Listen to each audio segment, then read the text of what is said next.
लोकसभा चुनाव को लेकर दोनों ही पार्टियां धुआंधार प्रचार कर रही हैं और उस तमाम चीजों के बीच केंद्रीय कानून मंत्री और बीजेपी से प्रत्याशी अर्जुन राम मेघवाल चुनावी मैदान में है। चौथी बार जो है बीजेपी ने दांव खेला और निश्चित तौर पर प्रधानमंत्री नरेंद्र मोदी के बेहद करीबी माने जाते हैं। मेरे साथ खास बातचीत करने के लिए मौजूद है। सर, क्या कहेंगे? चुनावी प्रचार धुआंधार चल रहा है, उस बीच क्या कुछ मुद्दे, क्या कुछ बातचीत जनता के बीच आप रख रहे हैं?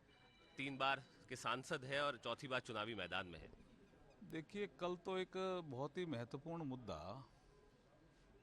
जो हमारे संकल्प पत्र का था, जिसको हमारे प्रधानमंत्री जी ने, हमारे राष्ट्रीय अध्यक्ष जेपी नड्डा जी ने, राजनाथ सिंह जी ने और अमित शाह जी ने और निर्मला सीतारमण जी ने जारी किया, यही बड़ा मुद्दा कल दिन भर चला। मैं चुनाव प्रचार के दौरान भी ये देख पा रहा था कि जो विकसित भारत का सपना प्रधानमंत्री जी ने देखा है, उसका इस संकल्प पत्र में आधार रखा हुआ है। हम सोशल इंफ्रास्ट्रक्चर भी तेजी से बढ़ाएंगे और हम डिजिटल इंफ्रास्ट्रक्चर भी तेजी से खड़ा करेंगे और हम फिजिकल इंफ्रास्ट्रक्चर भी खड़ा करेंगे। ये जो सोशल, फिजिकल और डिजिटल जो इंफ्रास्ट्रक्चर है ना, यही मजबूत आधार विकसित भारत की देने वाला है आने वाले समय में। बहुत बड़ा निर्णय कल उन्होंने किया है। मैं देख रहा हूं कि 2-3 निर्णय ऐसे हमारे संकल्प पत्र में आए हैं।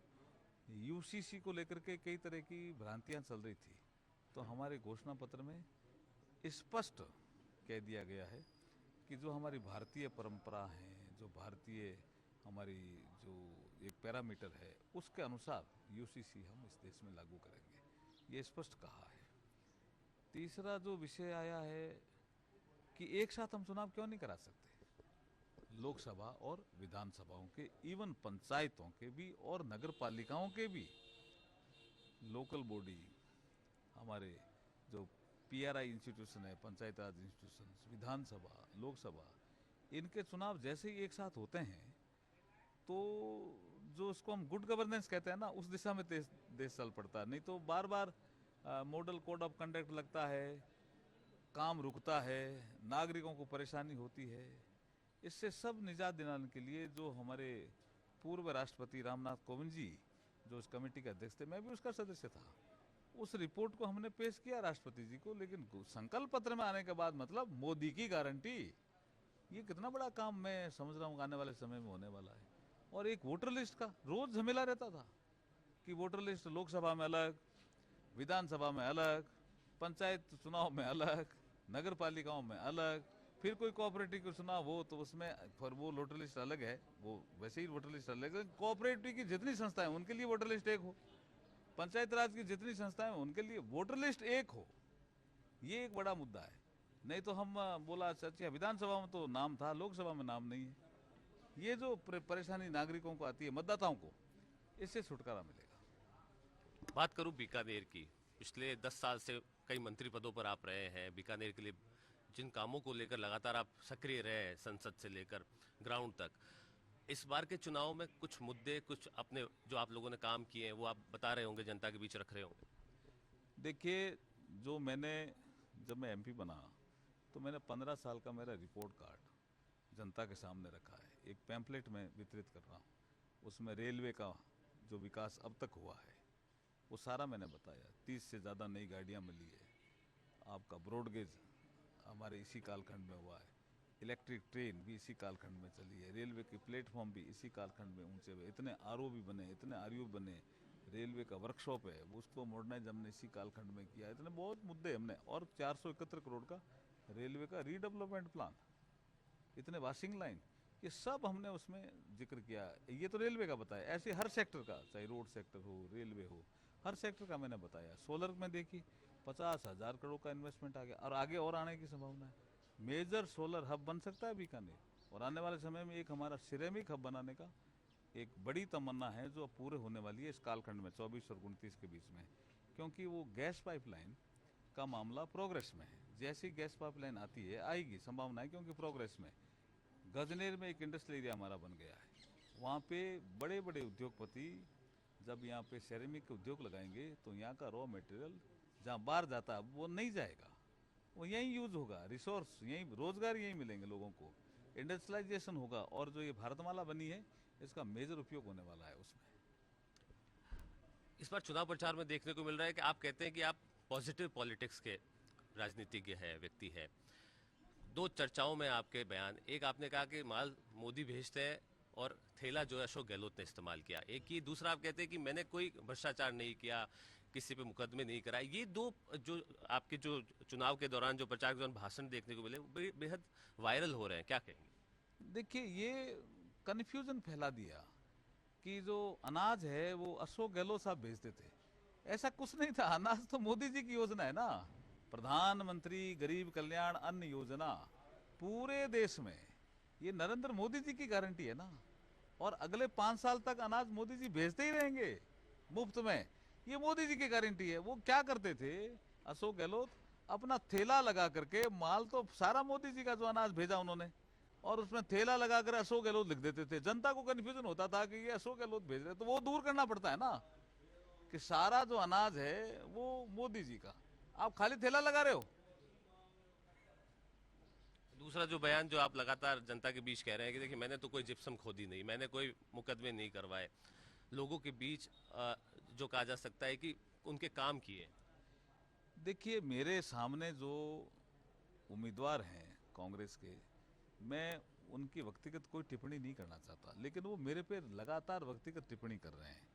तो मैंने कहा भाई हाँ, कुछ काम मैंने नहीं किए। मैं जनता के बीच में कहता हूँ, मैंने भ्रष्टाचार नहीं किया, मैंने जिप्सम नहीं खोदी, मैंने जातियों को नहीं लड़ाया, मैं जातियों को जोड़ने वाला आदमी हूँ, जातियों को तोड़ने वाला आदमी नहीं हूँ।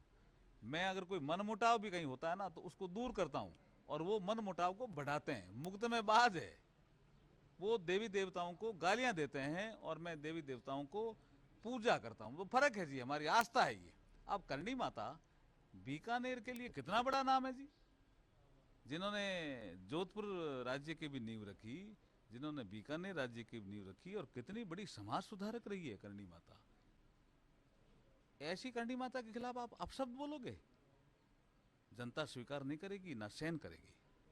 एक तरफ मोदी की गारंटी, दूसरी तरफ राहुल गांधी भी गारंटियां लेकर के आए हैं, उस पर आपकी क्या प्रतिक्रिया? और साफ तौर पर इस तरह के बयान के संवैधानिक संस्थाओं को खत्म कर देगी बीजेपी अगर सत्ता में, इस तरह के जो आरोप जो लगाए जा रहे हैं उस पर क्या कहेंगे?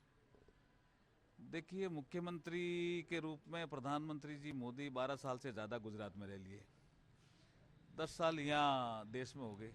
कौन सी संवैधानिक संस्था को खत्म किया? संवैधानिक संस्थाएं यहाँ सुदृढ़ हुई है। अगर संवैधानिक संस्थाएं कमजोर हुई थी तो इंदिरा जी के शासन में हुई थी। 3 सुप्रीम कोर्ट के जजों ने इस्तीफा दिया था, ये राहुल गांधी जी को याद नहीं है क्या? इमरजेंसी में अखबारों पे सेंसरशिप लगा दी थी, ये राहुल गांधी जी को याद नहीं है क्या? और एक झूठा आरोप लगा रहे हैं कि ये संविधान बदल देंगे। अरे, संविधान की प्रस्तावना में संशोधन इंदिरा जी के टाइम हुआ, 42nd अमेंडमेंट, जिसमें धर्मनिरपेक्ष और समाजवादी शब्द जोड़े गए। संविधान निर्माताओं ने मूल प्रति है उसमें ये नहीं थे, तो आप संविधान संशोधन आप कर रहे हो। और उसके बाद एक लोकसभा की अवधि थी 5 साल, आज भी है, लेकिन इमरजेंसी के कालखंड में इंदिरा जी ने 42nd अमेंडमेंट के माध्यम से ये कहा कि लोकसभा की अवधि 6 साल होगी। संविधान से छेड़छाड़ तुम कर रहे हो, पत्रकारों को तुमने परेशान किया, इमरजेंसी में नेताओं को तुमने परेशान किया, सारी संवैधानिक संस्थाओं को आपने तंग किया, उनको सुप्रीम कोर्ट तक को नहीं छोड़ा, और हमारे पे आरोप लगा रहे हो। किस मुंह से लगा रहे हो भाई आरोप? आखिरी सवाल मेरा, चुनावी मैदान में है, जनता अर्जुन कुमार मेघवाल को वोट क्यों दे? क्या यूएसपी है? क्या क्या कहेंगे? देखिए, ये पूरे देश में वातावरण है कि नरेंद्र मोदी जी तीसरी बार प्रधानमंत्री बनने जा रहे हैं, और जब तीसरी बार प्रधानमंत्री बनेंगे तो भारत 3rd लार्जेस्ट इकोनॉमी बनेगा। जब 3rd लार्जेस्ट इकोनॉमी बनेगा तो सबसे ज्यादा पैसा पंचायतों में आएगा, नगर पालिकाओं में आएगा, नगर निगम में आएगा, राज्य सरकारों का आएगा, राज्य सरकार भी बीजेपी की। तो जनता से अपील है भाई, भला बीजेपी के एमपी के कारण ही बीकानेर का होने वाला है और किसी के कारण नहीं होने वाला है, इसलिए, और जनता समझती भी है। इसलिए मैं आपको कह रहा हूं कि बड़े अंतर से इस बार बीकानेर संसदीय सीट बीजेपी बड़े अंतर से जी, बहुत ही बड़े अंतर से जीत रही है। बहुत बहुत धन्यवाद। तो ये थे अर्जुन राम मेघवाल, निश्चित तौर पर चुनावी मैदान में है, कई मुद्दों पर खुलकर बातचीत करते नजर आए, हालांकि अपनी जीत को लेकर भी बड़े कॉन्फिडेंट है। कैमरा सहयोगी घनश्याम के साथ रौनक व्यास, जी मीडिया, बीकानेर।